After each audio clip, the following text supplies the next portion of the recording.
சிறுகதை உள்ளங்கள் ஒன்றாக கவலைப்பட நிறைய விஷயங்கள் இருந்தன. அதனால் 2 வாரங்களுக்கு மேல் தொடர்ந்து கொண்டிருக்கும் லேசான வயிற்றுவலியை அவ்வளவாக கண்டு கொள்ளவில்லை. 2 நாட்களாக முன்பிருந்ததை விட வலி அதிகமாக இருந்தது. இதுவரை மனைவியிடம் சொல்லவில்லை. ரொம்ப பெரியதாக எதுவும் இருக்காது. ஆனால் டாக்டரிடம் போகாமல் தீராது என்று அவருக்கு தோன்றியது. டாக்டரையும் மருத்துவமனையும் நினைத்தாலே மனம் கலங்கியது. கடந்து வந்த துயரத்தின் அடி இன்னும் வலியை கொடுத்துக் கொண்டிருக்கிறது. வயது 75 ஆகிவிட்டது. ஒருவேளை அவருக்கும் ஏதாவது பெரிய பிரச்சனை இருந்தால்? பயம் மனதில் புகை போல் எழுந்து மூச்சை அடைப்பது போலிருந்தது. மீண்டும் துயரக் கடலில் மூழ்க வேண்டியிருக்கும். தனக்கு வந்தால் நோய் வருத்தம் மனதிற்கு மட்டுமல்ல உடலுக்கும் ஏற்படும். அதைத் தாங்கும் வயதா இது? அவருடைய தலைப்பிள்ளை பாலு 4 வருடங்களுக்கு முன்னால் 1 மாதம் புற்றுநோயால் பாதிக்கப்பட்டு இறந்துவிட்டான். அதிர்ச்சியில் உறைந்து போனார். கொஞ்ச நாட்கள் எதைப்பற்றி யோசிப்பது என்று அவருக்கு புரியவில்லை. அவன் அடிக்கடி நினைவில் வந்து குடும்பத்தினர் அனைவரையும் கலங்க வைத்துக் கொண்டிருந்தான். இதற்கிடையில் புதிதாக இந்த வயிற்று வலி. உருளைக்கிழங்கு சாப்பிட்டதால் இருக்குமோ? நிறைய உரைப்பு சாப்பிட்டதால் இருக்குமோ? காலையில் பால் குடித்ததால் இருக்குமோ? என்று தினமும் என்னென்ன சாப்பிட்டோம், அது எப்படியெல்லாம் வயிற்றைக் கலக்கும் என்று யோசித்துக் கொண்டிருந்தார். ஆனாலும் ஒன்றும் பிடிபடவில்லை. காலையில் எழுந்து காஃபி குடித்துவிட்டு வீட்டு வராண்டாவில் இருந்த கட்டிலில் உட்கார்ந்தார். மீண்டும் மீண்டும் வயிற்றைக் கலக்கிக் கொண்டிருந்தது. இன்றைக்கு வலி மிகவும் அதிகமாக இருந்தது. அடிக்கடி பாத்ரூம் போய் வந்தார். மத்தியான சாப்பிட்டு முடித்ததும் மலத்துடன் இரத்தம் வடிவதை கவனித்தார். மூலம் வந்திருக்கலாம். ஆனால் இன்னொரு பக்கம் வயிற்றுவலிக்கும் இதற்கும் ஏதோ சம்பந்தம் இருக்கிறது என்று முதல் முறையாக அவருக்கு தோன்றியது. டாக்டரிடம் போகாமல் தீராதோ? அவர் மனைவி கோமளாவிடம் சொன்னார். அன்று மாலையில் பக்கத்தில் இருந்த டாக்டர் செல்லப்பன் கிளினிக் போனபோது பெரும் கூட்டம்.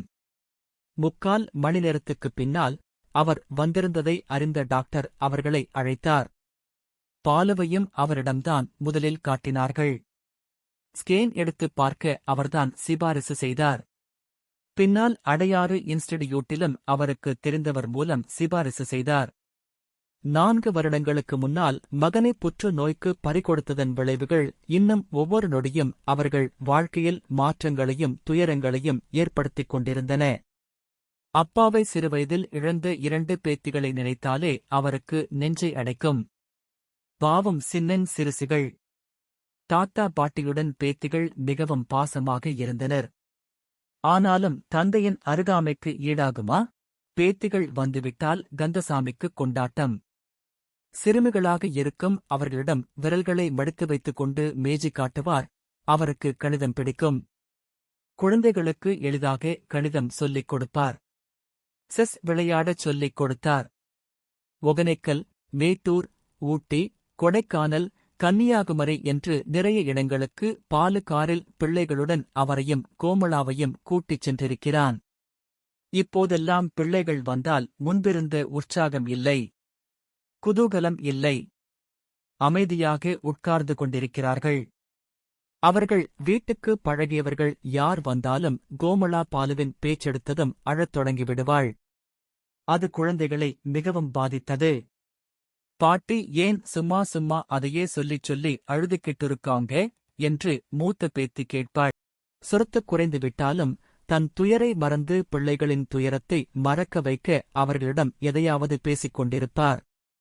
அவர்களுடைய கேள்விகளுக்கு ஆர்வத்துடன் பதில் சொல்ல முயற்சி செய்வார். 2 பேத்திகளையும் இங்கேயே வைத்துக் கொள்ளலாம் என்று ஆசைதான்.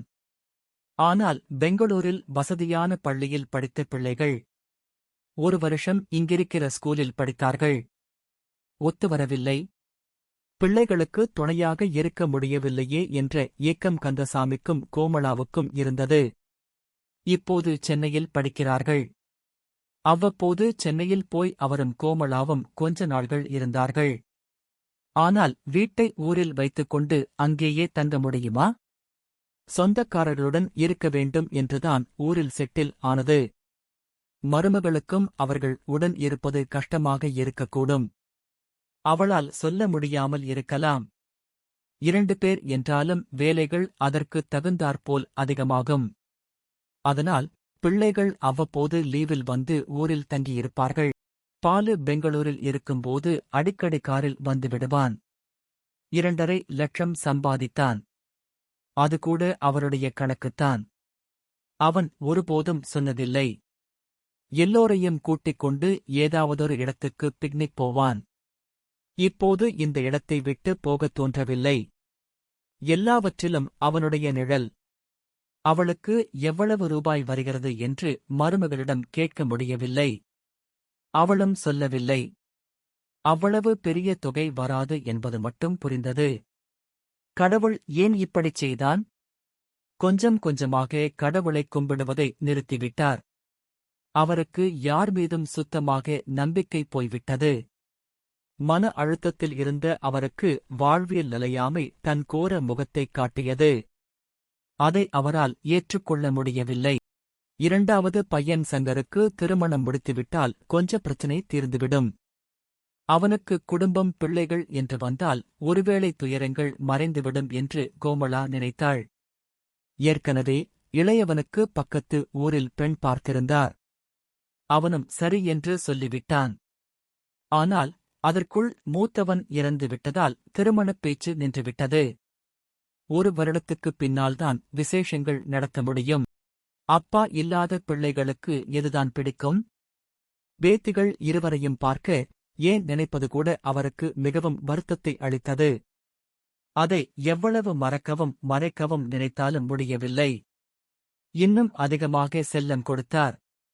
ஒவ்வொரு லீவிலும் அவர்கள் வந்து போய்க் கொண்டிருந்தார்கள். இளையவனும் மருமகளும் அடிக்கடி போனில் பேசிக் கொள்கிறார்கள், குறுஞ்செய்திகள் பரிமாறிக்கொள்கிறார்கள் என்று அவருக்குத் தெரியும். மருமகளுக்கு சங்கரை மணம் செய்து கொள்ளலாம் என்ற எண்ணம் இருப்பது போல் இவருக்கு புரிந்தது. ஆனால் அவர்கள் என்ன நினைக்கிறார்கள் என்பதை அவரிடம் சொல்லவில்லை. ஏற்கனவே வாக்கு கொடுத்துவிட்ட பெண் வீட்டாரும் அவரை நெருக்கிக் கொண்டிருந்தனர். சங்கர் குழப்பத்தில் இருந்தான். அண்ணனை இழந்தது அவனுக்கு பேரிடியாக இருந்தது. அவன் அண்ணனாக மட்டும் இல்லை, தோழனாகவும் இருந்தான். எல்லா விஷயங்களையும் அவனுடன் பகிர்ந்து கொண்டிருந்தான். திருமணமான பின் கொஞ்சம் விலகிப் போய்விட்டாலும் போனில் அடிக்கடி அதிக நேரம் பேசிக் கொள்வான். அண்ணனுக்கும் அவனுக்கும் நடுவில் அண்ணி வந்துவிட்டாள். அண்ணி சில நேரங்களில் வேண்டுமென்றே அவர்களை நெருங்கவிடவில்லை என்று தோன்றியது. அண்ணி அவனிடமிருந்து கொஞ்சம் விலகியே இருந்தாள். அவளுடைய கணவன் நல்ல சம்பாதிக்கிறவன். சங்கர் அந்த நேரத்தில் சரியான வேலையில் இல்லை. நிரந்தரமாக எந்த வேலையும் பார்க்கவில்லை. நம்மிடம் ஒட்டிக்கொண்டால் நிறைய பணம் கொடுக்க வேண்டியிருக்கும் என்று அப்போது அவள் நினைத்திருக்கலாம். இப்போது அண்ணன் இறந்த பின்னர் அவனிடம் நெருக்கமாக இருக்க விரும்புகிறாள். பிள்ளைகள் அவனுடன் மிகவும் நேசமாக இருப்பது மட்டும் இதற்குக் காரணம் இல்லை என்று அவனுக்கு தோன்றியது. இப்போது அவனுக்கும் நிறைய வருமானம் வருகிறது. அண்ணி தனிமைப்பட்டுவிட்டாள். 2 குழந்தைகளை வளர்த்தெடுத்து ஆளாக்க வேண்டியிருந்தது. அண்ணியை நினைத்து சங்கர் அனுதாபப்பட்டான். வீட்டிலேயே இருந்தவள். அவ்வளவாக உலகம் தெரியாதவள். அவள் என்ன நினைக்கிறாள் என்று தெளிவாகத் தெரியவில்லை. 2 குழந்தைகளும் சித்தப்பா மீது பாசமழை பொழிவது இந்த ஏற்பாட்டுக்கு சாதகம். ஆனால் குழந்தைகள் அம்மா இன்னொரு திருமணம் செய்து கொள்ள சம்மதிப்பார்களா? புரிய வைத்தால் ஒத்துக்கொள்ள வாய்ப்பு இருக்கிறது. அவர்கள் சம்மதித்தாலும் அப்பாவும் அம்மாவும் சம்மதிப்பார்களா? அண்ணிக்கு 34 வயது. இன்னும் பல வருடங்களை அவள் தனிமையில் கடக்க வேண்டும். ஆசாபாசங்கள் அவளுக்கும் இருக்காதா? ஆனால் யாரும் எதையும் மனம் விட்டுச் சொல்லவில்லை. சொல்வதற்கு தயக்கம் உள்ளுக்குள்ளேயே அவளும் இளையவனும் குமைந்து கொண்டிருந்தனர். இன்னொரு பக்கம் அண்ணன் இருக்கும்போது அண்ணி தன்னை கண்டு கொள்ளாமல் இருந்ததும் அவனுக்கு நினைவு வந்தது. அந்த நினைவை மீறி வருவதற்கும் முயற்சி செய்ய வேண்டும். சங்கர் திருநெல்வேலியில் ஒரு நிறுவனத்தில் வேலையில் இருந்தான். அதைத் தவிர பங்குச் சந்தையில் ஆலோசனை சொல்லும் நிறுவனம் ஒன்றை வைத்திருந்தான். அதிலிருந்தும் நல்ல வருமானம் கிடைத்தது. அவன் திருமணம் செய்து கொள்வதாக இருந்த பெண்ணுக்கு வேறொரு இடத்தில் திருமணமாகிவிட்டது. அதற்குப் பின்னும் திருமணம் செய்வதை தள்ளிப் போட்டுக் கொண்டே வந்தான். அவனுக்கும் 39 ஆகிவிட்டது. பெண்கள் கிடைப்பதும் அரிது.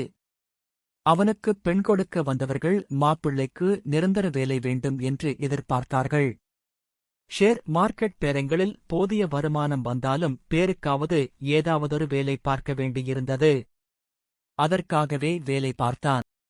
இத்தனை குழப்பத்துக்கு நடுவில்தான் அப்பாவுக்கு உடல் நலமில்லை என்ற தகவல் கிடைத்தது. அந்த வாரம் சனிக்கிழமை விடுமுறையில் வீட்டுக்கு வந்தான். அப்பாவை மருத்துவ பரிசோதனைகள் செய்வதற்கு அழைத்துச் சென்றான். அன்று தொடங்கி அடுத்த 2 நாட்களுக்கு பல மருத்துவ பரிசோதனைகள் செய்து பார்த்தனர். பிறகு ஏதோ ஒரு டெஸ்ட் எடுத்து சென்னைக்கு அனுப்பி வைத்தனர்.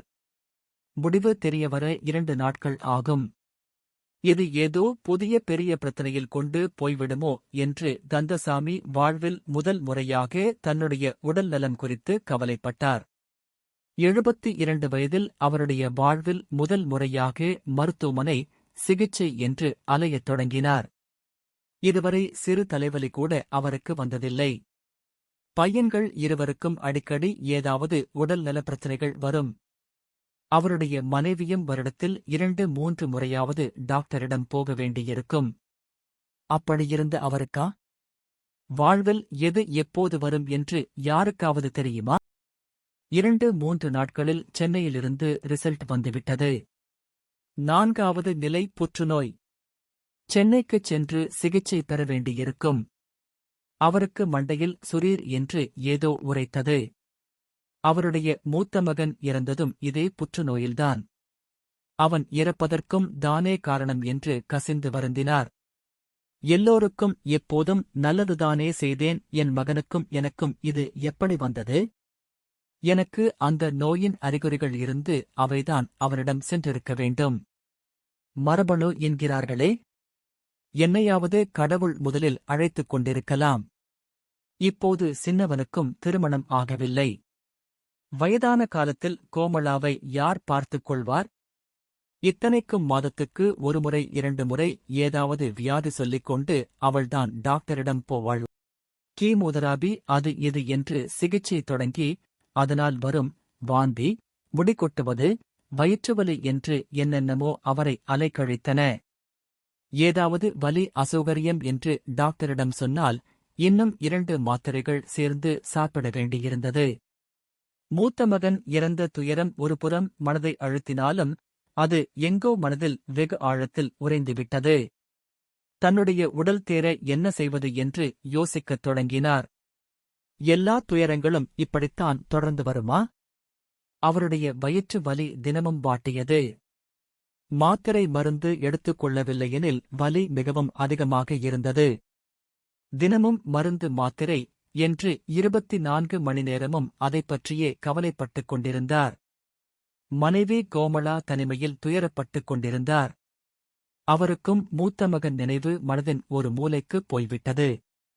மகனுக்கு இப்படி ஆகிவிட்டதே என்று புலம்பிக் கொண்டிருந்த நேரம் போய் கணவருக்கு இருக்கும் பிரச்சனையை பேசக்கூட முடியாததாகிவிட்டது. அவரிடம் அதைப் பற்றி பேசினால் இன்னும் வருத்தப்படக்கூடும். மன அழுத்தம் அவரை ஒரு பெரும் இருள் போலச் சூழ்ந்து கொண்டது.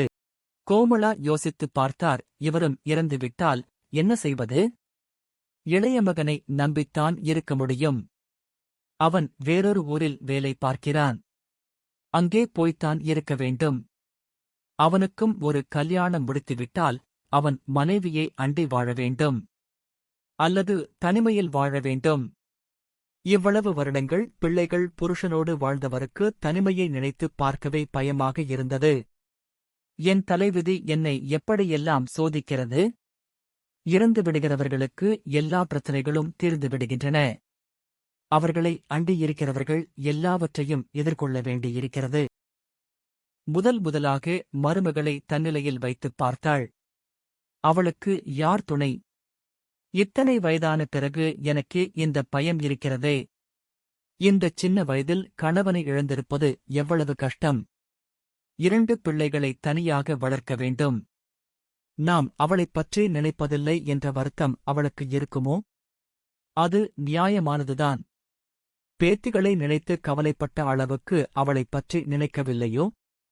அன்று மத்தியானமே அவளுக்கு போன் பண்ணி மாமனாரின் உடல்நிலை பற்றிச் சொன்னாள்.